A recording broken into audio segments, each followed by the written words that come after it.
What's up guys, Matt here from Laidlaw Harley-Davidson. So today we're going to cover a topic that gets talked about a lot among us touring riders, the guys that get out there and really do long mileage out on the bike, out on the highway. And the problem that I think a lot of people experience at one point or another is getting a sore butt out on the road. And I think some of the first things that you may think of is like the seat and the suspension, but the secret weapon that I'm going to be talking about today, I think is one that not many people really think about. So we're going to cover that right now.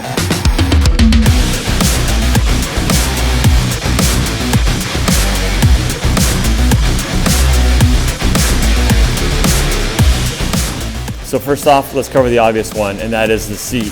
So changing your seat can really help alleviate that sore butt out on the freeway.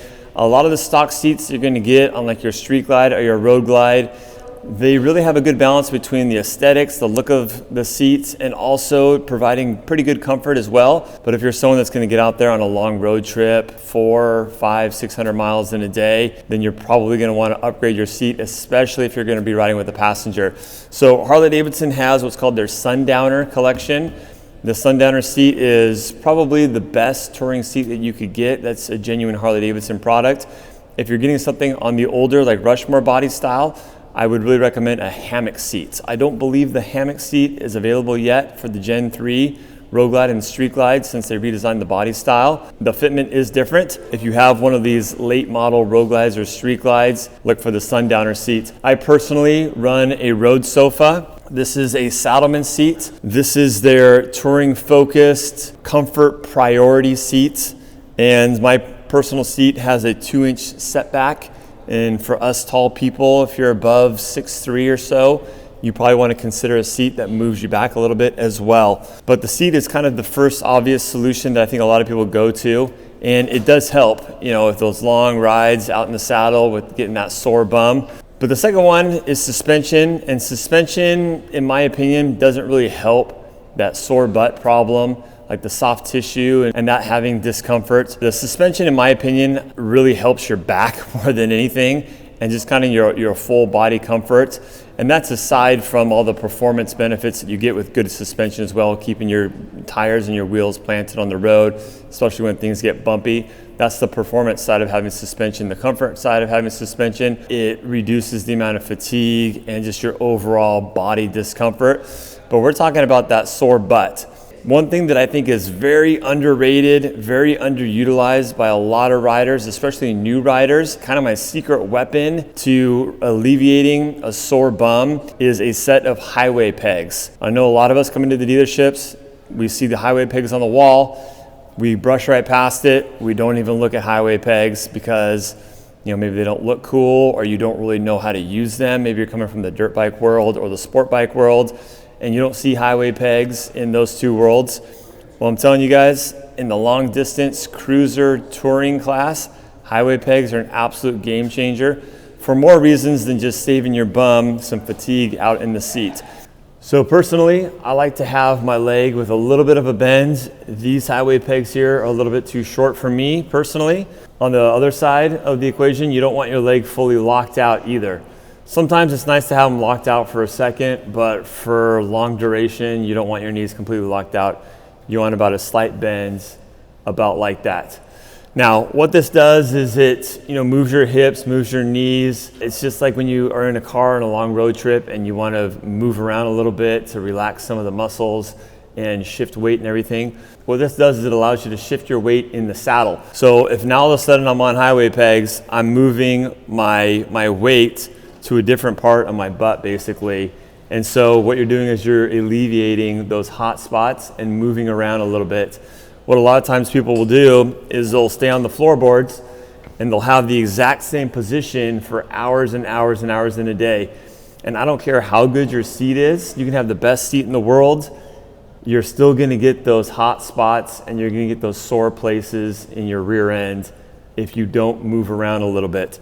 So what I like to do is have 2 or 3 different positions that I can move around in the saddle on a long ride to make sure that I'm staying comfortable out on the road. So I'll have my highway pegs, so this will be one position. I'll have the traditional floorboards for a second position. And then what I also will do is I'll go back to my passenger pegs This might not work for everybody. You know, you might have to take a yoga class or two, get a little bit limber, but just by having this position to ride in for 10, 15 minutes, it just is one more place that you can move around, shift your weight in your saddle a little bit differently. And that's the key, putting your weight in different places of your rear end. And that way you're not creating those hot spots, the weight distributed in one place for a really long time during the day. So highway pegs, in my opinion, are probably one of the most overlooked accessories. I did a video a couple years ago on the top 10 best touring accessories for your Harley-Davidson. I'm gonna link that in the top right-hand corner right now. You might wanna check that out if you wanna get more tips on being as comfortable as you can on long rides. But aside from just the comforts and the ergonomics, redistributing your weight and redistributing your muscles, changing the position of your bum in your saddle can really help out a lot with taking away those hot spots, or when, you know, the soft tissue of your butt just starts to really get like that fiery feeling where you just want to stand up. A lot of times too, in our videos over the years, you'll see us standing up on our pegs. A lot of times it's our passenger pegs or whatever. And I think a lot of times people say, like, why are you guys standing up? Are you trying to look cool or whatever? No, we're resting our ass is basically what we're doing. We're standing up just to stretch our legs a little bit and to take that pressure off our tail end and just move around a little bit to stay comfortable in the saddle. So one of the worst things you can do, like I mentioned, is just to stay in one static position on the floorboards all day long and never have any type of movement or latitude to move around a little bit. Pair of highway pegs, they're gonna mount right to your engine guard on most bikes. There's a couple different styles. So Harley-Davidson has the ones that will swivel back towards you or swivel away from you if you're taller, or they'll have the ones that come straight off of the ends of the engine guard, which is what I personally have. And so you wanna make sure that you get the right fitment. Like I said, you want to make sure your legs are extended with a slight bend in your knee. That's where I found it to be the most comfortable. And also when you're doing 70, 80 miles an hour out on the open highway, you want to have a good footprint of your foot against the highway peg where you're not using muscles to keep it on there, but a little bit of an angle where your weight just kind of keeps it on there naturally and you're not straining your muscles to keep your feet on the foot pegs. So make sure that they're adjusted properly. So that's about it, guys. Check your seat. Make sure you have a good set of highway pegs where you can adjust your feet position or redistribute your weight on your seat. And suspension, although suspension, once again, it does increase your overall comfort, it doesn't really help specifically what we're talking about, and that is that sore butt. However, you know, suspension is kind of a good third option or a third thing to take a look at if you're specifically concerned about having a sore ass out on the road.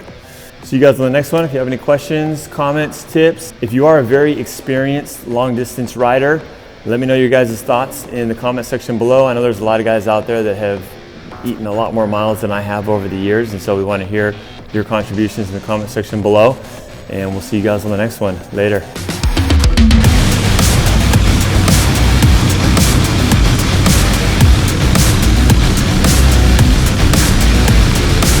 Should we tell them about massaging each other's butts once we get to the hotel at the end of the night, or is that like our thing?